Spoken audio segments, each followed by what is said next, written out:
Os corpúsculos positivos parecem exercer certa influência sobre os corpúsculos negativos, levando estes últimos a formar certas combinações e, assim, a criar ou gerar um átomo.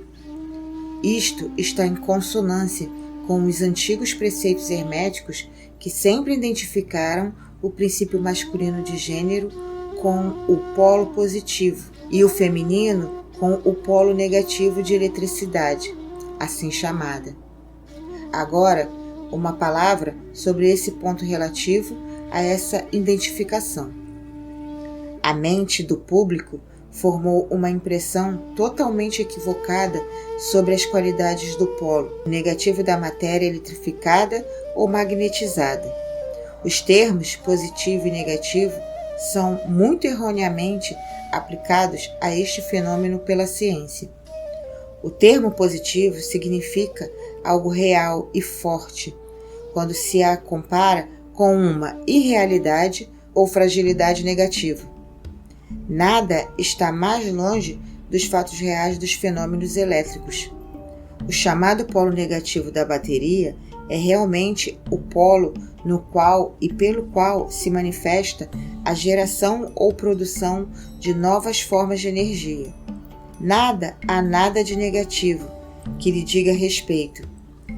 Em vez de negativo, as maiores autoridades científicas atuais usam cátodo. Do polo catódico procede a imensidade de elétrons ou corpúsculos.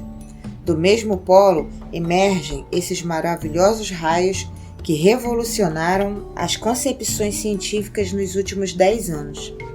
O polo catódico é a mãe de todos os estranhos fenômenos que tornaram inúteis os velhos livros-texto e que fizeram muitas teorias aceitas ser proscritas ao amontoado de inutilidades dos programas de especulação científica. O cátodo, ou polo negativo, é o princípio materno dos fenômenos elétricos e das formas mais sutis da matéria até hoje conhecidas pela ciência.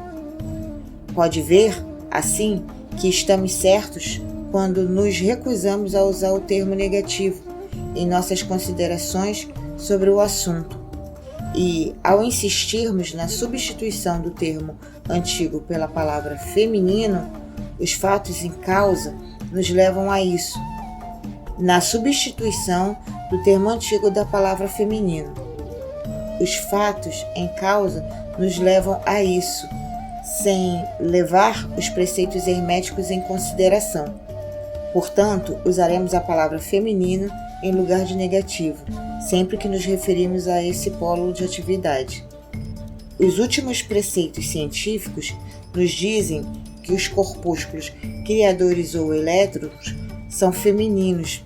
A ciência diz que eles são compostos de eletricidade negativa. Nós dizemos que são compostos de energia feminina. Um corpúsculo feminino se desprende de um corpúsculo masculino, ou, mais precisamente, abandona-o e toma uma nova direção, dando início a uma nova carreira. Busca ativamente uma união com um corpúsculo masculino, sendo estado a isso pelo impulso natural de criar novas formas de matéria ou energia. Um autor chega mesmo a afirmar que, por sua própria vontade, ele busca imediatamente uma união e etc. Esse desprendimento e essa união formam a base da maior parte das atividades do mundo químico. Quando o corpúsculo feminino se une a um corpúsculo masculino, tem o início de um certo processo. As partículas femininas vibram rapidamente sob a influência da energia masculina e giram rapidamente ao redor desta. O resultado é o nascimento de um novo átomo. Esse novo átomo é realmente composto da união dos elétrons ou corpúsculos masculinos e femininos, mas, quando a união se realiza, o átomo torna-se uma coisa separada que tem certas propriedades, mas deixa de manifestar a propriedade da eletricidade livre. O processo de desprendimento ou separação dos elétrons femininos é chamado ionização. Esses elétrons, ou corpúsculos, são os mais ativos trabalhadores no campo da natureza. Provenientes de suas uniões ou combinações, manifestam-se aos diversos fenômenos da luz: calor, eletricidade, magnetismo, atração, repulsão, afinidade química e seu contrário, e todos os outros fenômenos de natureza semelhante. E tudo isso provém da operação do princípio de gênero no plano da energia. O papel do princípio masculino parece ser o de dirigir uma certa energia inerente para o princípio feminino e, assim, pôr em atividade os processos criativos. O princípio feminino, porém, é sempre o único que realiza o trabalho ativo criador. E isso é assim em todos os planos. E, no entanto, cada princípio é incapaz de criar sem a energia do outro. Em algumas formas de vida, os dois princípios estão combinados em um só organismo. Por essa razão, tudo no mundo orgânico manifesta os dois gêneros. O masculino está sempre presente na forma feminina e o feminino na forma masculina. Os preceitos herméticos contêm muita coisa a respeito da ação dos dois princípios de gênero na produção e manifestação de diferentes formas de energia e etc. Mas não nos parece apropriado entrar em detalhes a esse respeito, porque somos incapazes de confirmar essas verdades com provas científicas, pela razão de que a ciência ainda não fez progressos suficientes nesse campo.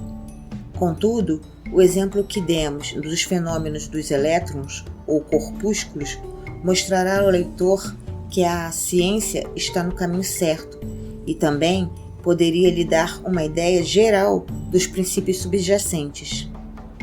Alguns dos mais renomados pesquisadores científicos anunciaram sua opinião de que, na formação dos cristais, seria necessário encontrar alguma coisa correspondente à atividade sexual, outro indício revelador da direção em que estão soprando os ventos da ciência. E cada ano nos traz outros fatos para corroborar a exatidão do princípio hermético de gênero. Logo, se perceberá que o gênero está em ação e manifestação constante no campo da matéria inorgânica e no campo da energia ou da força. Hoje, a eletricidade é geralmente considerada como alguma coisa em que todas as outras formas de energia parecem fundir-se e dissolver-se. A teoria elétrica do universo é a doutrina científica mais avançada e vem crescendo rapidamente em popularidade e aceitação geral. E assim, segue-se que, se pudermos descobrir nos fenômenos da eletricidade, inclusive na fonte de suas manifestações, uma clara e inequívoca evidência da presença do gênero e suas atividades, estaremos no caminho certo ao levar o leitor a crer que a ciência finalmente apresentou provas da existência em todos os fenômenos universais desse grande princípio hermético, o princípio de gênero. Não é necessário ocupar nosso tempo com os fenômenos bem conhecidos da atração e repulsão dos átomos, a afinidade química, os amores e ódios das partículas atômicas, a atração e coesão entre as moléculas de matéria. Esses fatos são demasiado conhecidos para necessitar que façamos comentários mais profundos sobre eles. Porém, o leitor já pensou alguma vez em que todas essas manifestações são do princípio de gênero? Não terá percebido que os fenômenos estão em plena sintonia com os dos corpúsculos ou elétrons? E mais que isto, terá deixado de notar a racionalidade dos preceitos herméticos que afirmam que a própria lei da gravitação, essa estranha atração devido à qual todas as partículas e corpos de matéria no universo tendem uns aos outros, é também uma manifestação do princípio de gênero, que opera no sentido de atrair a energia masculina para a feminina e vice-versa? Por ora, não temos provas científicas a oferecer sobre o assunto, mas examinemos os fenômenos à luz dos preceitos herméticos sobre ele, pois esse exame talvez nos faça encontrar uma melhor hipótese operacional do que as oferecidas pela ciência física. Submetamos todos os fenômenos físicos à prova e encontraremos o princípio de gênero sempre em evidência.